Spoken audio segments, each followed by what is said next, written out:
4 nouveaux membres d'équipage à bord, partie 2. Choc culturel intense. Bonjour à nouveau, merci d'être ici avec moi une fois de plus. J'espère que vous allez très bien. Je suis Marie Soireau. Comme je l'ai dit tant de fois auparavant, s'il y a une chose à retenir de tout ce que j'ai dit dans toutes mes vidéos précédentes, c'est qu'il y a plus de personnes comme vous dans l'espace, en dehors de la Terre, et qui, comme vous, appartiennent à la famille biologique lyrienne.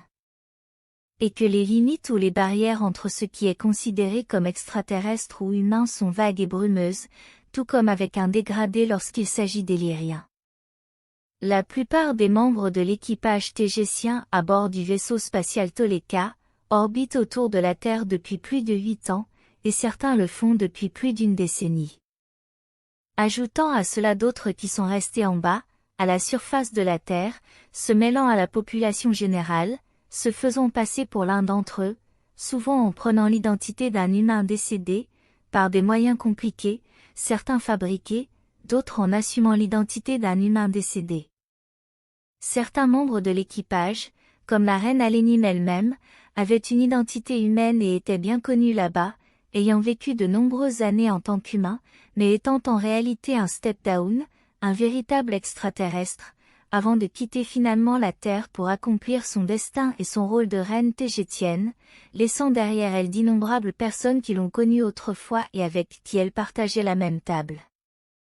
C'est également mon cas, car j'étais là-bas pendant 5 ans. En plus de cela, ce dont nous avons besoin pour vivre nous a progressivement rendus de plus en plus dépendants de la Terre, faisant des voyages à la surface pour acheter des choses et résoudre des problèmes de manière routinière. De plus, apprendre les langues humaines et en parler plus d'une correctement, voire mieux, les maîtriser, nous amène également à absorber beaucoup de la façon dont l'humanité voit les choses et interprète la réalité, ses valeurs et ses idées, car une langue n'est pas seulement un moyen de communication, l'apprendre inclut également l'incorporation et l'absorption de toute la culture qu'il utilise.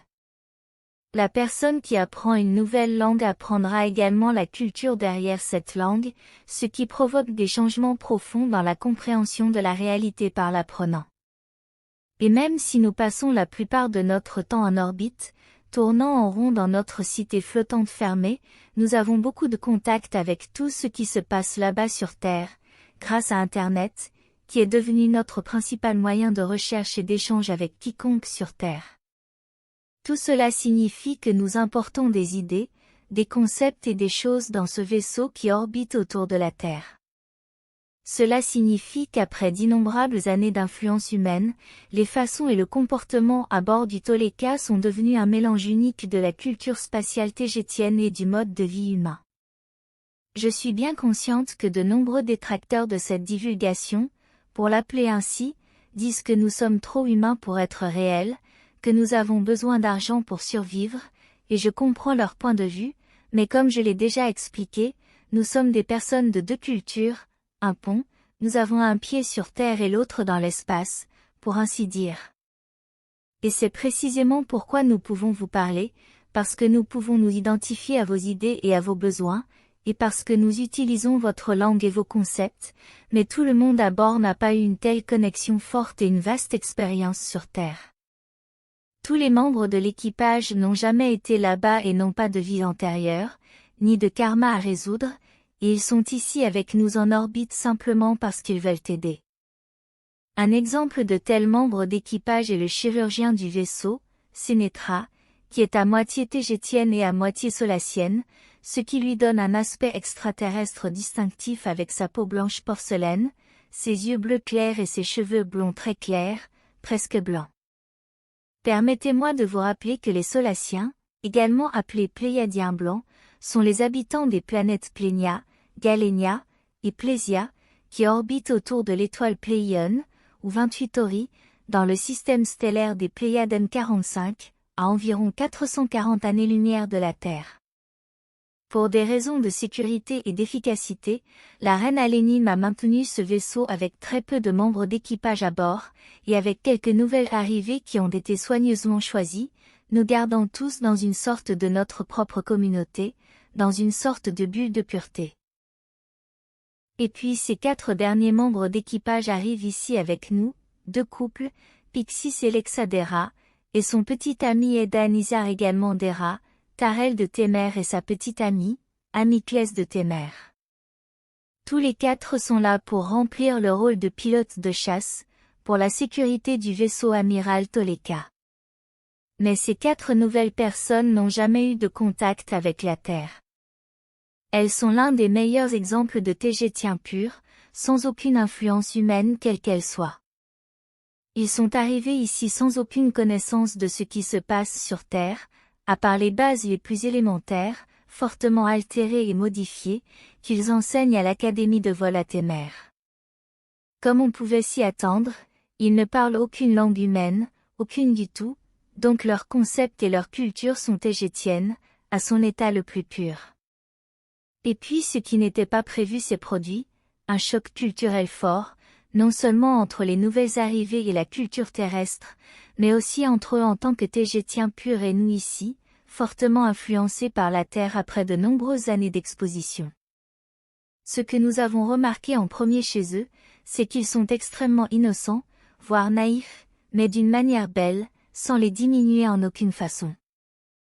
Leurs âmes sont pures et dépourvues de toute compréhension maligne des choses, ils sont amusants et aimants, le démontrant pleinement tout le temps, librement et ouvertement, sans crainte du rejet ou d'être mal compris, contrairement à ce qui serait attendu d'un groupe de pilotes de chasse militaire. Pourtant, ils sont aussi arrogants et sûrs d'eux, très confiants dans leurs capacités et leur rôle, avec une aura de pouvoir affronter tout ce qui pourrait les défier, comme on s'y attendrait d'un pilote de chasse. Mais leur interprétation des choses et leur compréhension des objets et de la culture humaine sont pratiquement nulles, comme je vais le décrire ensuite. Alénim et moi leur avons montré un crayon humain, un simple crayon jaune numéro 2, 9, sans pointe et jamais aiguisé avant. Nous leur avons demandé ce que c'était, et Edan l'a pris dans ses mains et l'a examiné, nous disant qu'il avait conclu que ce n'était pas pour écrire car il n'avait pas de pointe, mais que cela ressemblait à un stylo, et oui, nous avons des stylos d'écriture simple à Tegeta, mais il pensait que ce n'en était pas un. Il l'a ensuite posé sur la table et a parlé au crayon. « Commencez » a-t-il dit. « Allumez. Activez. » Et le crayon est resté là sur la table sans rien faire. Comme l'a dit Alénim, il s'agissait d'une technologie de faible niveau. Alors Edan l'a repris dans ses mains, disant qu'il avait compris, et a commencé à appuyer plusieurs fois sur la gomme du crayon, pensant que c'était un bouton marche-arrêt.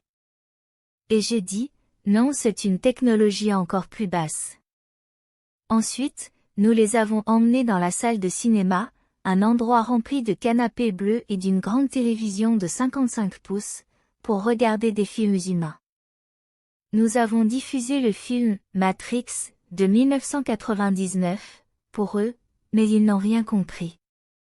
Inutile de dire qu'expliquer ce film à un groupe d'extraterrestres est assez difficile, et encore plus difficile parce qu'ils ne comprenaient même pas un simple changement de scène, car leur esprit ne passait pas d'un endroit du film à un autre, pensant que cela devait être une seule séquence enregistrée d'événements.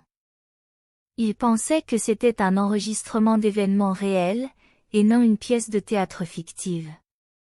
Pour aggraver les choses, ils ne comprenaient pas les effets spéciaux, ni même le simple concept de ceux-ci, et quand nous leur avons expliqué ce que c'était, ils ont dit que c'était très trompeur et un mensonge éthique. Leur expliquer le but des effets spéciaux dans un film, et le but du film lui-même, était une tâche extrêmement difficile et à ce jour je ne suis pas sûr qu'ils aient compris. Ensuite, la nuit est tombée à bord, et ils se sont tous retirés dans leur quartier privé.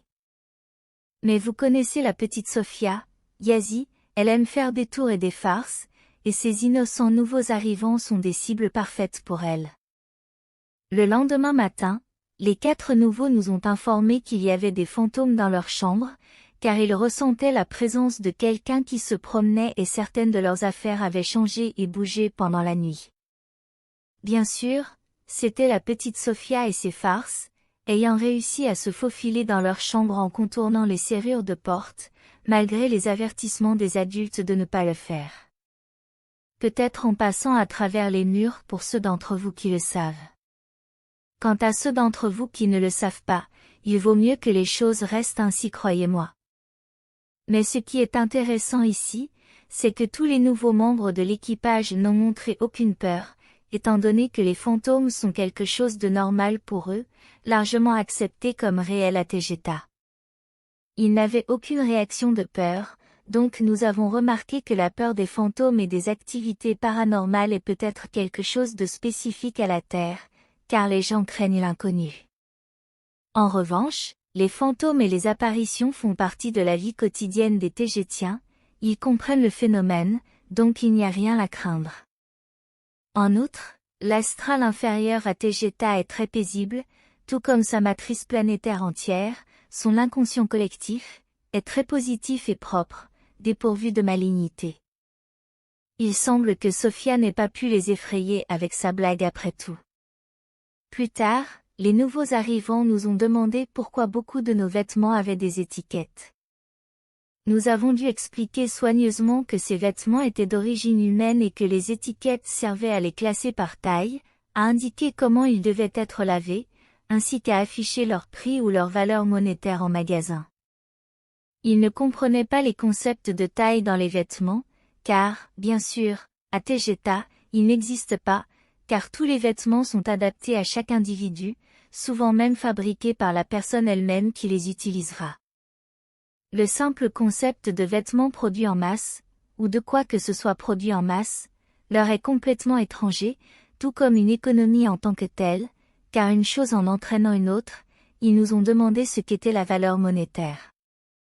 Nous avons ensuite expliqué ce qu'était l'argent et comment il était utilisé sur Terre, et ils ont été complètement choqués par son injustice et par les souffrances qu'il causait. Les deux nouvelles filles, Pixis et Amiclès, ont fini par pleurer d'incrédulité lorsque nous leur avons dit que même les gens sur Terre mourraient s'ils n'avaient pas d'argent pour acheter de la nourriture et un abri. Lorsque nous sommes à la salle à manger, j'ai remarqué qu'ils me regardent beaucoup, ainsi qu'Alénine, car nous partageons la même table, comme on me l'a expliqué, peut-être dans l'incrédulité qu'ils soient réellement ici, en présence de leur reine dont ils ont tant entendu parler, ainsi que de ses aventures dans l'espace profond et en orbite autour d'une étrange planète lointaine appelée Terre. Nous devons être prudents avec ces nouvelles personnes et leur cœur pur et innocent. Si elles pleurent à cause de ce que l'argent cause, imaginez si elles prenaient conscience de tout, ou même de certaines des terribles choses qui se produisent couramment sur Terre. Il est peut-être préférable de les maintenir un peu isolées. Elles n'ont pas besoin d'en savoir trop sur la Terre, car cela serait une expérience fortement traumatisante pour elles. Il n'est pas nécessaire de gâcher leur innocence et la pureté de leurs âmes. Enfin, elles sont un exemple clair et une indication claire de combien nous avons changé ici, en contact avec les humains et leur civilisation. Les accueillir à bord a provoqué des choses inattendues. Il semble que nous ayons beaucoup plus à apprendre d'elles, qu'elles de nous. Merci d'avoir regardé ma vidéo, d'avoir liké et de vous être abonné, j'apprécie beaucoup. Et j'espère vous voir ici la prochaine fois. Prenez soin de vous et portez-vous très bien. Avec beaucoup d'amour, votre amie Marie Soireau.